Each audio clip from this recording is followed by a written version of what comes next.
Okay, OBS is working.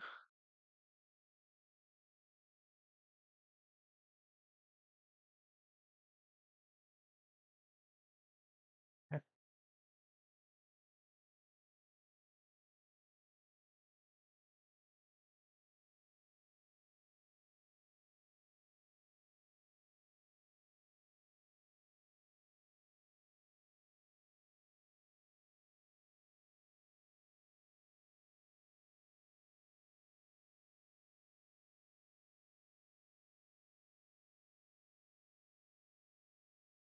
Some reason we need to pay for premium in order to edit tweets, which is just stupid, considering I can just compose a new tweet.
I hope the stream is going okay. Um, right, I think it is. Okay. Um, let's go ahead and do some Lichess stuff. So last time we played a game, um, and after that I promptly lost back the gaining point, the rating points that I gained. So today I thought we'll do something a bit different and just go on a couple of puzzle streaks and see how far we make it. Okay, so first couple of attempts should be fairly easy. This one is knight e7 for the king and the queen. I think I want to mute the sound effects here. Okay, so here the king is overloaded because it can't defend this square and this rook at the same time. So we drag it away from there and then go for it. Okay. Um, then wait for me to.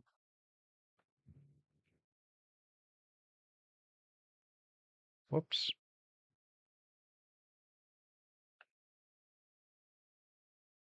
Want this much smaller though.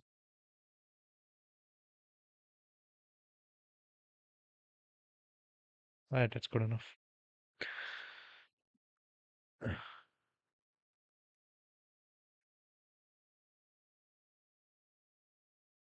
Okay.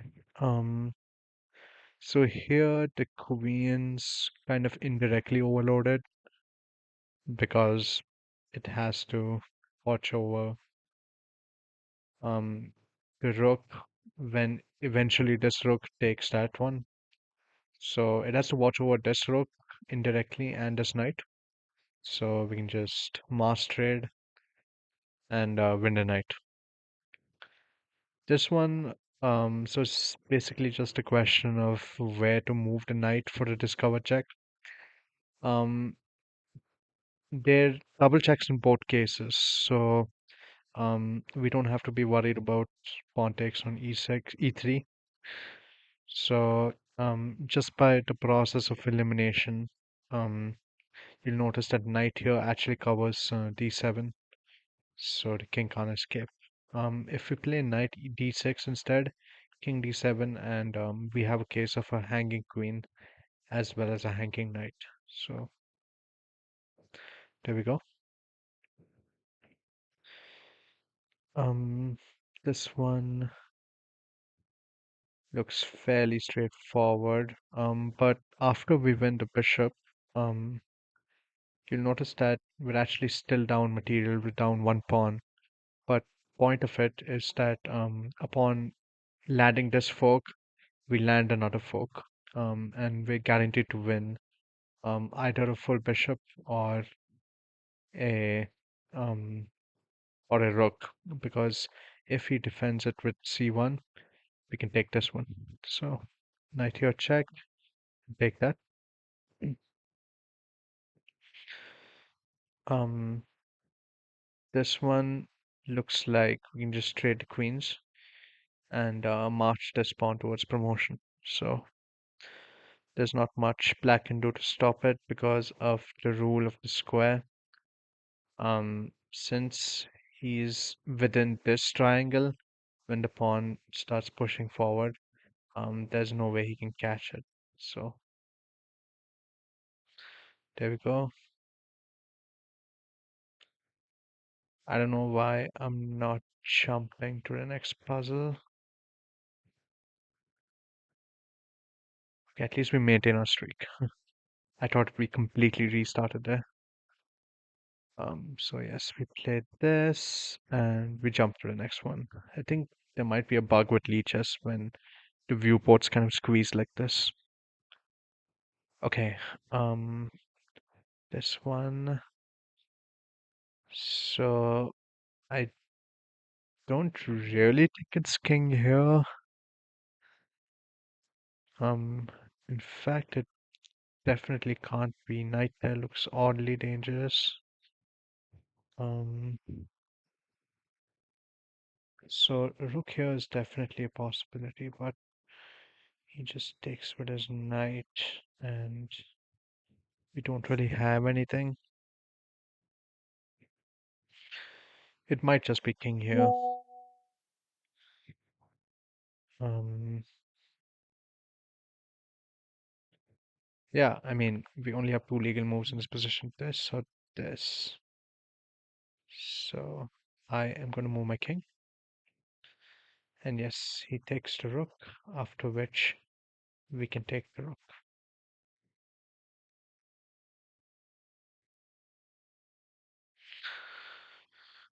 Okay,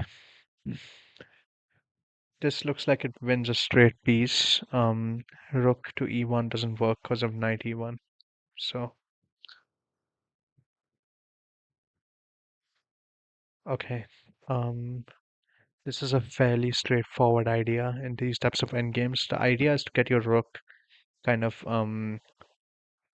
blanketing the promotion square for the pawn. So if the rook gives itself up, we're able to take and promote. So the good thing is when we play rook to b8 over here, we're actually attacking the rook at the same time. So he has to choose between allowing the pawn to promote or losing his rook. This one, so I think it's knight here. The king is this, I mean, rook there. The king is the sole defender of the queen. So play that, and this wins knight and probably more, now that I think of it, because the queen kind of x-rays the knight as well. So yeah, this one's fairly simple. Just rook here, pinning the queen. Okay. Mm, bunch of options here. There's obviously check. Um, I believe the object of this puzzle is to trade off the queens by force because there's no way the knight's going to be able to cope with these two pawns. So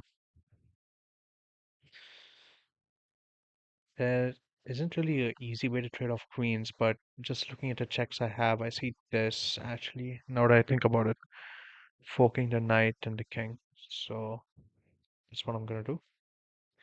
And he could take g6 over there. I mean b6 over there, but it wasn't gonna help him. That pawn would have marched forward. Okay, this one is also another fairly common endgame idea. You block the rook side of the promotion square with often a bishop or a knight or pretty much any piece that isn't a pawn. Okay, um, here we could take the knight, and that just nets us a piece. So let's just do that. This one is what they call, I think, it's not the e-pawn, yeah, the Gauls mate. That's the one. Um, Fairly common pattern, bishop f7 and knight to d5. Although in my experience, it doesn't really happen often in games. It's very much a puzzle-focused position. Okay, this is a very common idea. The idea is you want to give check along the what I like to call the fool's mate diagonal. Because he's pretty much forced to play this unless wants to walk into this gauntlet. So he's pretty much forced to play this, and you can sack often a knight which is on either this square or like this square at times, but you want to sack the knight and get the rook, basically. This is a simple checkmating pattern. Um, okay, this one looks like we played this, and I notice immediately if the king recaptures, we win a straight rook. If we play this, he can't take with the bishop or the pawn because the king's in check. So his only other options are either this or this, in fact, or this. So all of these. But in all cases, I believe, um, wait, he can't go there. In all cases, we have knight here or knight here because we're going to win this bishop, I believe. So pawn takes, let's say king here. Yeah, it's already knight here check. And if king here, there's knight here check, here there's check, and here, um,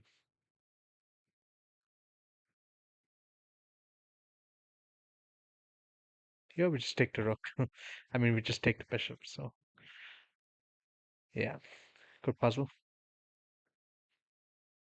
Forgot to mention it, but we first take this rook so that it isn't hanging when we take the bishop. This too is a very common check. I mean, endgame idea. Um, you wanna, I believe, drag the rook off this rank so you can promote the pawn. And the idea is that black promotes with a significant advantage here because the queen will be watching the h8 square. So white's gonna have to white's gonna have to waste at least like two moves, bringing his king here and king here to defend it. So yeah. Okay, this is a very common idea, giving up the queen, but we win it back through a fork. This one as well, giving up the rook, king takes is the only move, and we win the queen back. So this one looks like a bad knight sack. Taking and playing here. Um, we can just block the promotion, and I think we should be winning with these two pawns, fast pawns. Um, Yeah, I don't think it can be anything else because white threatens this anyway. So I'm just gonna play it, bishop here, and take it.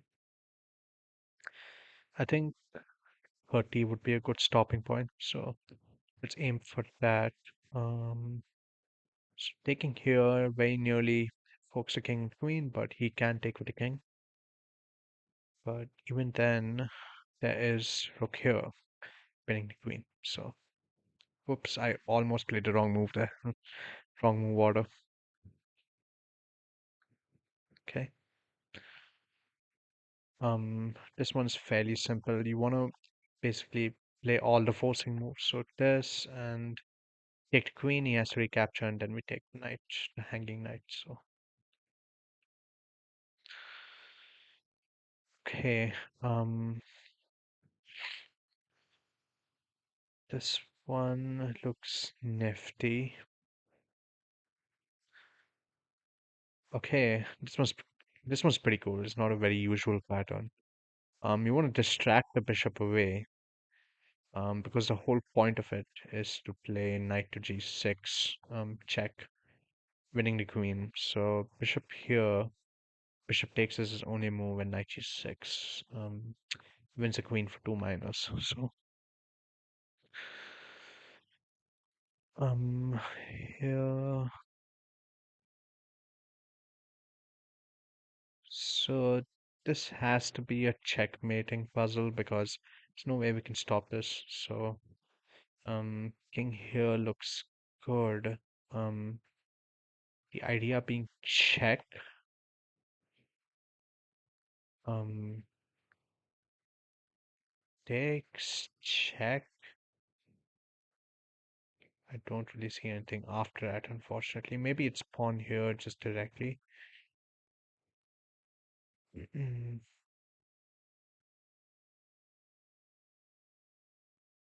it's definitely not pawn takes rook.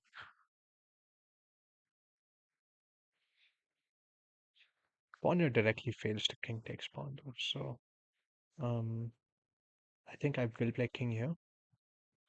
Is correct. And we can take the rook. I didn't calculate that fully, but just by the process of elimination, there's really nothing else it can be. So okay, this one is a clearance sacrifice for getting the rook back.